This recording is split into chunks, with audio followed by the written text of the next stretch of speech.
Hi guys, welcome back. So this is going to be a really quick 5-6 minute video on spirit guides.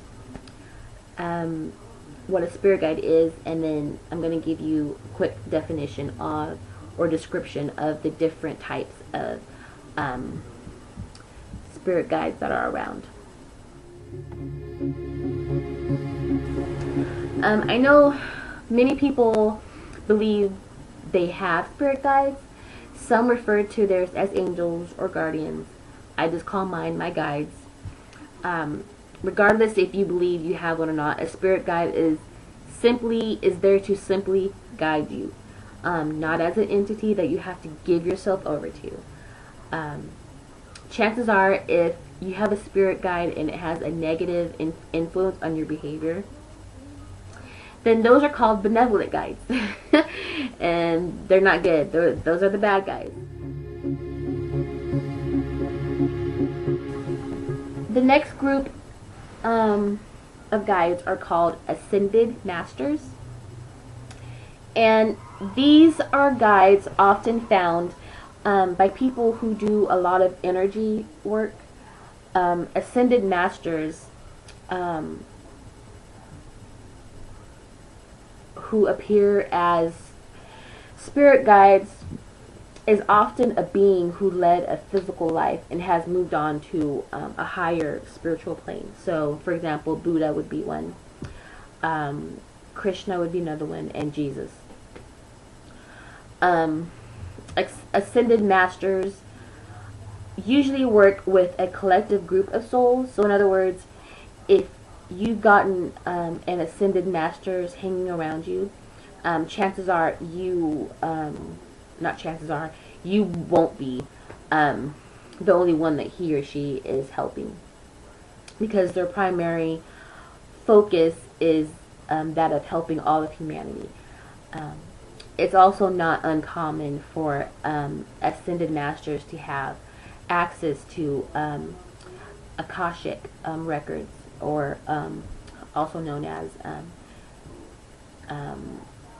master teacher guides.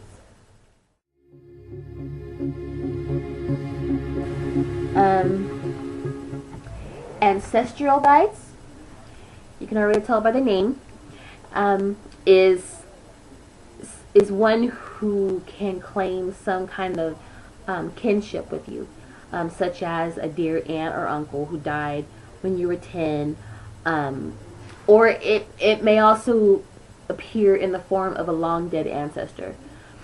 Some schools of thoughts, these entities are seen as reincarnated guides because they are the spirits of someone who loved us during their physical lifetime, or someone who had some sort of blood connection with our family. Some people, depending on their religious upbringing, may just see these types as their guardian angels.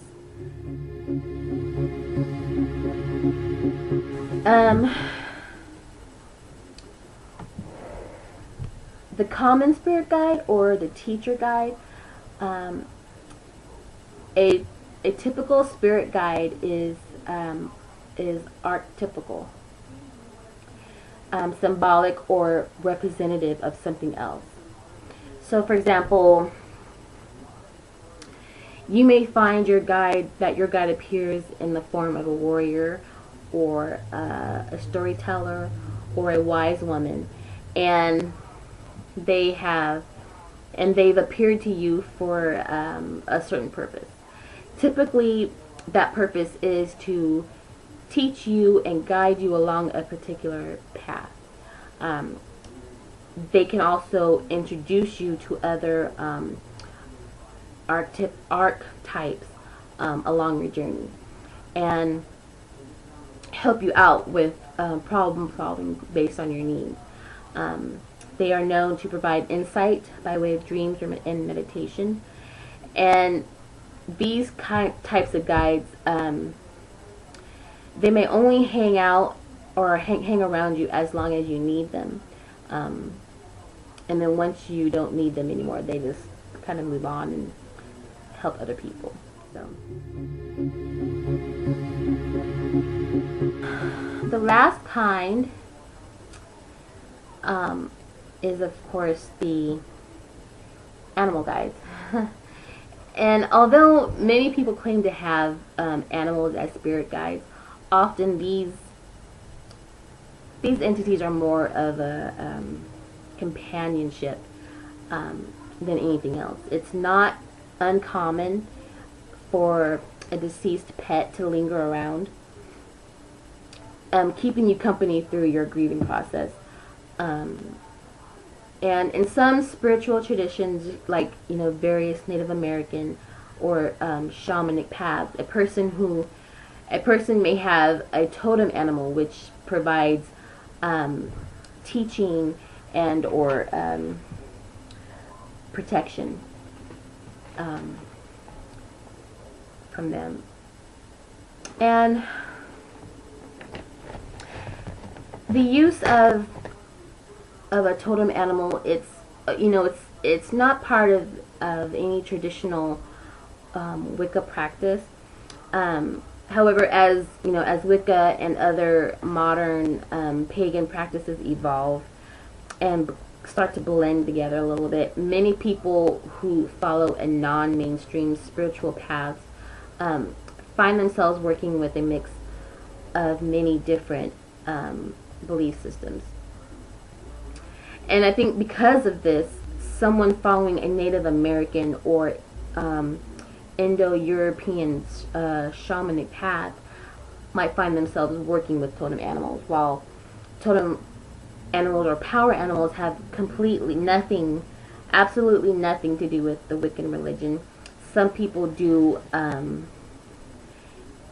incorporate them into their non-Wiccan shamanic practices.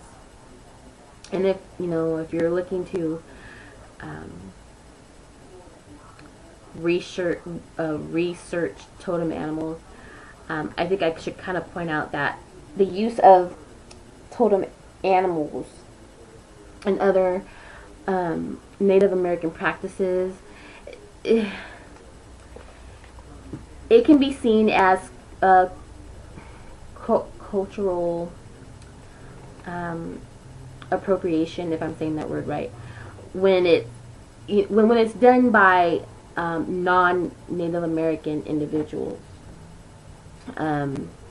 Some European shamanic systems do connect with animal spirits, but the use of the specific word totem implies a Native American connection.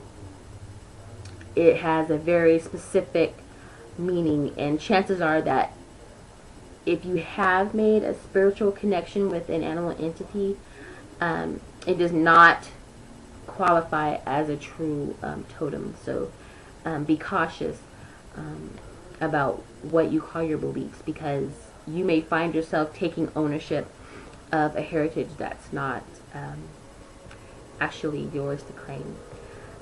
If you're not Native American, but are practicing some other form of shamanism, you may want to consider using the term power animal or spirit animal instead of totem instead. So yeah, I'll be back with more videos.